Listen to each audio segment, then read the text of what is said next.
मौनी अमावस्या के मौके पर प्रयागराज महाकुंभ में आज अखाड़ों का अमृत स्नान चल रहा है और इस वक्त हमारे साथ बात करने के लिए निर्मोही अखाड़े से जुड़े हुए जगत गुरु डॉक्टर राम कमल दास वेदांती जी महाराज हैं। उनके साथ आप देख सकते हैं कि उनके जो तमाम शिष्य हैं, जो भक्त हैं, वो भी खड़े हुए हैं। महाराज जी चांदी के सिंहासन पर विराजमान हैं। महाराज जी, आज तो क्या कहते हैं, पूरा भारत महाकुंभ में उमड़ पड़ा है। तकरीबन 8 से 10 करोड़ श्रद्धालु आस्था की डुबकी लगा रहे हैं।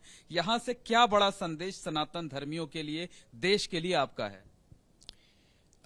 आज प्रयाग की पावन धरती के इस सुप्रभात पर आप सभी को कुंभ महामहोत्सव के इस मंगल स्नान में आपको हार्दिक अभिनंदन और स्वागत है। हम तीर्थराज प्रयाग की धरती पर आज विश्व का वह सर्वश्रेष्ठ मेला देख रहे हैं, जिसमें मेला नहीं, यह एक तरह से मिलन है और आत्माएं मिलती हैं और बिछड़े हुए लोग, सभ्यता और संस्कृतियां मिलती हैं। 4 कुंभों का समायोजन इसी दृष्टिकोण से किया जाता है कि भारत नहीं, विश्व भर के जो मनुष्य हैं वो शक्तिश्चमे वेद का एक वाणी है कि हम एक जैसा बोलें, एक जैसे चलें और एक जैसी व्यवहार पद्धति में हम रंगे हुए हों। महाराज जी, अभी हमारी तमाम संत महात्माओं से बात हुई। उनका कहना है कि सनातन बोर्ड गठित करने का वक्त आ गया है और साथ ही साथ जो मुसलमानों का वक्फ बोर्ड है उसे खत्म कर दिया जाना चाहिए, क्योंकि इस वक्फ बोर्ड से जुड़े हुए लोगों ने, मुस्लिम धर्म गुरुओं ने उस जगह पर क्लेम किया जहां गंगा जी बहती हैं, जहां सनातनियों का सबसे बड़ा समागम हो रहा है। यह हमारे देश में बड़े दुर्भाग्य की बात है कि जो होना चाहिए वो अभी तक हुआ नहीं और जो नहीं होना चाहिए वो अपनी ऊंचाइयों को और पकड़ता हुआ मजबूती के साथ में चला जा रहा है। और यह आवाज केवल आध्यात्मिक जगत में पूर्णतया भारतीय संस्कृति के लिए समर्पित जो संत समुदाय है, महात्माओं का समुदाय है, जो त्यागी हैं, जो वैरागी हैं, जिन्होंने शास्त्र का चिंतन करते हुए अपने जीवन को भी सही दिशा दी है और संपूर्ण विश्व को भी एक समुच्चय के सिद्धांत में जीवन देना चाहते हैं। दुर्भाग्य की बात है कि इस तीर्थराज प्रयाग की धरती पर जहाँ ज्ञान, वैराग्य और भक्ति की जो प्रतीक स्वरूपाएं गंगा, जमुना, सरस्वती के पावन प्रवाह में स्नान करके हम अपने तन, मन और वचन को परिष्कृत करके शुद्ध होने के लिए आए हैं। आज आप देख ही रहे हैं, सुबह से लगभग आप 3 बजे से यहाँ लगातार अनवरत नागाओं की, संतों की, उपास त्यागियों की, तपस्वियों की ये लगातार आप सेनाएं निकलती चली जा रहे हैं। महाराज जी, जो दूसरे संत महात्मा मांग कर रहे हैं कि वक्फ बोर्ड को खत्म करने का वक्त आ गया है और महाकुंभ से बेहतर कोई दूसरी जगह नहीं हो सकती, महाकुंभ के आयोजन के दौरान ही इसे खत्म करने का ऐलान होना चाहिए। यह बिल्कुल चिंतन सही है, क्योंकि ये जो मेला होता है, महाकुंभ जो होता है, इसमें सभी संत एक मत होकर के, संगठित होकर के अपने धर्म और देश की रक्षा की बात करते हैं, मानवता की रक्षा की बात करते हैं।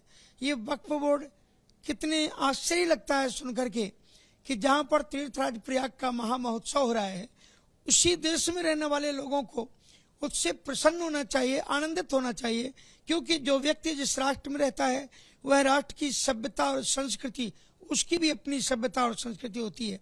इस राष्ट्र के नायक जब भी होंगे राम ही होंगे, इस राष्ट्र के नायक जब भी होंगे कृष्ण ही होंगे। इसके कभी अकबर और बाबर इसके नायक नहीं हो सकते। और यहाँ अगर ये मुस्लिम लोग ये कहते हैं कि ये वो जगह जहाँ पर संतों का कुंभ महोत्सव हो रहा है, वहाँ पर 55 बीघा जमीन वक्फ बोर्ड की है, इसी से वक्फ बोर्ड अपने लिए समाप्त होने की एक खाई खोद देता है। क्योंकि हमें एक चैलेंज देना, वक्फ बोर्ड की बात बताना, ये जगह किसी एक व्यक्ति की नहीं, संपूर्ण विश्व के अध्यात्म उपासक, मानवता के उपासक हिंदू धर्म की जगह है। और मैं तो कहता तीर्थराज प्रयाग में नहीं, भारतवर्ष के यदि किसी भी कोने में वक्फ बोर्ड की जगह है और उसने कब्जा कर रखा है, उसे समाप्त किया जाना चाहिए। और जब तक ये वक्फ बोर्ड इस देश में समाप्त नहीं होगा, तब तक यहाँ मानवता विकसित नहीं हो सकती। और सनातन धर्म का बोर्ड जो होना चाहिए वो तो होना ही चाहिए, लेकिन सबसे पहले वक्फ बोर्ड को समाप्त करना चाहिए और उसके साथ में सनातन बोर्ड की स्थापना होनी भी चाहिए। महाराज जी, केंद्र सरकार जेपीसी का गठन कर चुकी है। संसदीय समिति वक्फ बोर्ड को लेकर के जो है वो अध्ययन कर रही है, लोगों की राय ले रही है। लगता है, भरोसा है संत महात्माओं को कि मोदी जी की अगुवाई में जो सरकार है उसके रहते हुए ये काम हो जाएगा, संत महात्माओं की इच्छा या परमादेश कहें वो पूरा हो जाएगा, उसका पालन हो जाएगा? बिल्कुल हम ये अनुभव करते हैं, क्योंकि ऐसी कुछ चीजें थी जैसे अयोध्या राम जन्मभूमि पर राम मंदिर का निर्माण, हमें लगता था कोरी कल्पना है।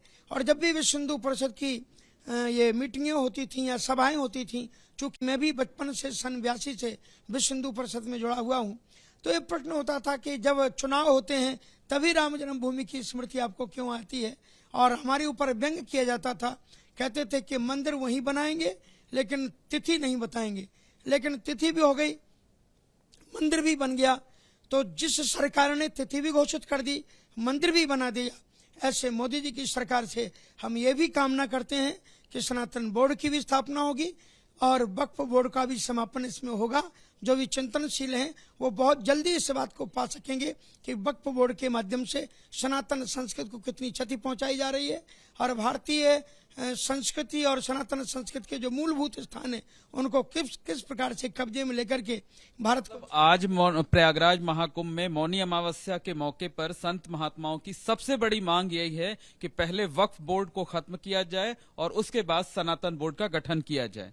बिल्कुल, वक्फ बोर्ड खत्म होना ही चाहिए। हर हालत में हर एक महात्मा, किसी भी महात्मा के मन में किसी भी प्रकार का संदेह इसमें नहीं है। हम सब एक हैं और ईंट से ईंट हो जा देंगे, लेकिन भारतीय सभ्यता और संस्कृति के आड़े आने वाले इस वक्फ बोर्ड को समाप्त करके ही हम लोग मानेंगे। और सरकार से पुरजोर संगठित होकर के हम आग्रह करते हैं कि सरकार इस वक्फ बोर्ड को समाप्त करे और सनातन बोर्ड की स्थापना करे। बहुत बहुत धन्यवाद। ये हैं जगत गुरु डॉक्टर राम कमल दास वेदांती जी महाराज, जिन्होंने आज मौनी अमावस्या के स्नान पर्व के मौके पर एक बड़ी मांग उठाई है, बड़े मुद्दे को उठाया है। इनका कहना है कि भारत का जो देश है, जो संस्कृति है, उसमें नायक जो है भगवान राम और भगवान कृष्ण ही होंगे, हमेशा रहेंगे। अकबर और औरंगजेब जैसे लोग इस देश के आदर्श, इस देश के नायक कतई नहीं हो सकते हैं। वक्फ बोर्ड का खात्मा होना चाहिए और साथ ही साथ सनातन बोर्ड का गठन होना चाहिए। For exclusive and insightful videos, subscribe to our new channel ABP Live Premium.